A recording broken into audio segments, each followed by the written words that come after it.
Hi, welcome to PG69's channel. This is going to be a follow-up to my High Point review. I've gotten a lot of heat in that video about, well, that's the best gun you can get for X amount of dollars or whatever. Just because you don't like it, because you have Glocks, this, that, and the other. Just more comments about how, I'm wrong that the High Point is the best handgun for under $200.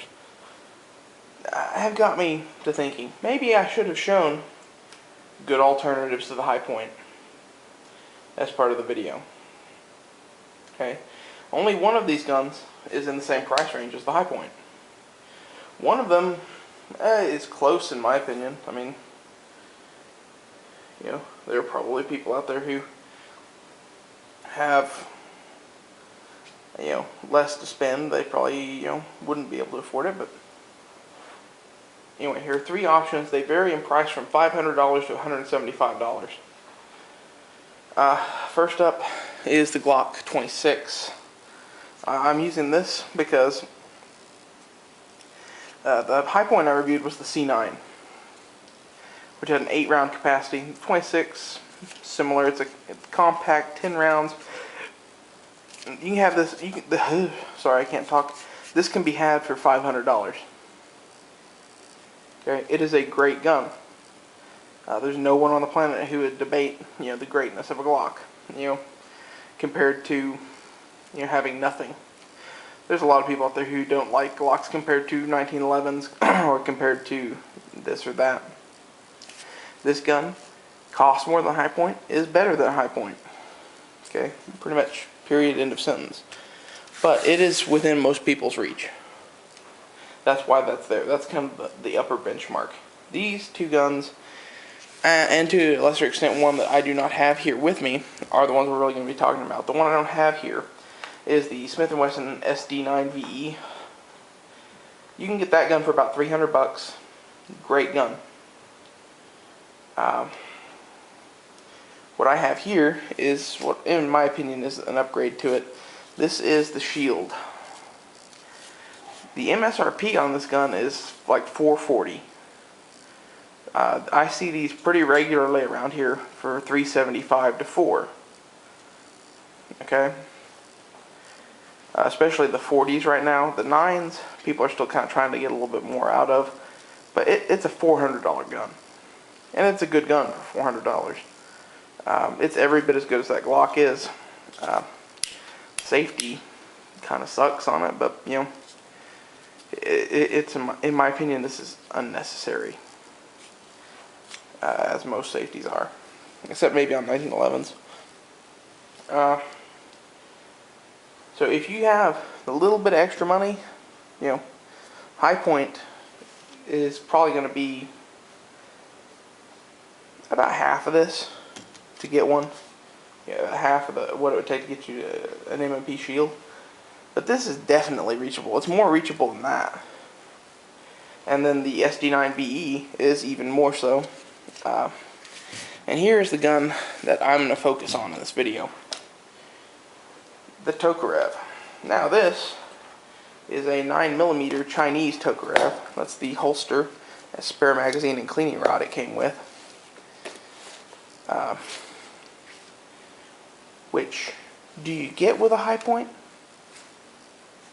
No, you don't. Is this useful? Well, the holster is cool for display, whatever.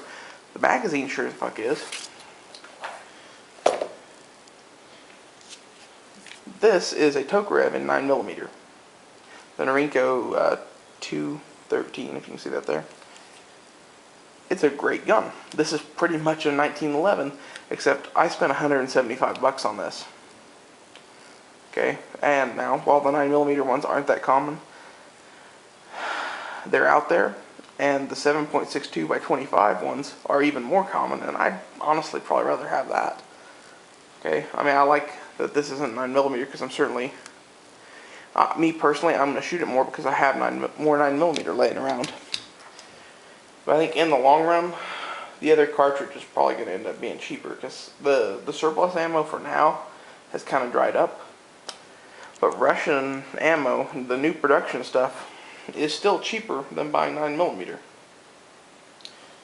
Anyway, you can get these guns commonly for under 200 bucks. And if you notice, it's very thin and has a shooting characteristic like a normal handgun. This is not like a brick recoiling on the top of a pencil or a squirt gun. That's more like it, a brick recoiling on the top of a squirt gun, which is what the Hi-Point is like. It's a great shooting, cheap gun. The Makarov is also another great choice. Same price range. It's 9x18 Mac usually, but that's more available than 9mm is these days. My point is, there are lots of good guns for under 200 bucks besides the Hi-Point that shoot a lot better and work a lot better than the Hi-Point does. And while this is very 1911-like, and I'm kind of famous for saying I don't like 1911s, I like 1911s a hell of a lot more than I do Hi-Points.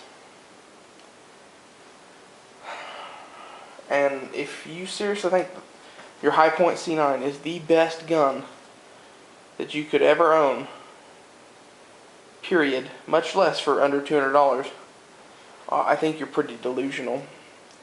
If you go look at gun shows, you can usually find some Stars for around 200 bucks. Much better guns. You can usually find maybe some older revolvers for pretty close to that. They're much better guns too.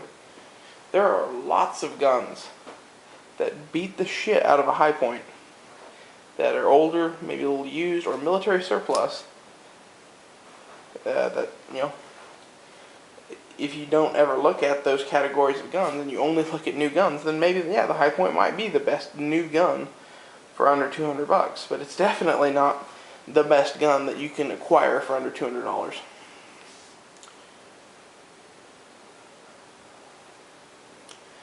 That's pretty much about all I had to say. Besides, just that Hi-Point video has gotten so much fucking flack, it's hardly even worth doing this one. But I thought I might show you at least what I'm referring to when I say the Hi-Point sucks. I'm referring to guns like this that shoot way, way better for the same price. Have a nice day. Don't forget to thumbs up the video, and see you later.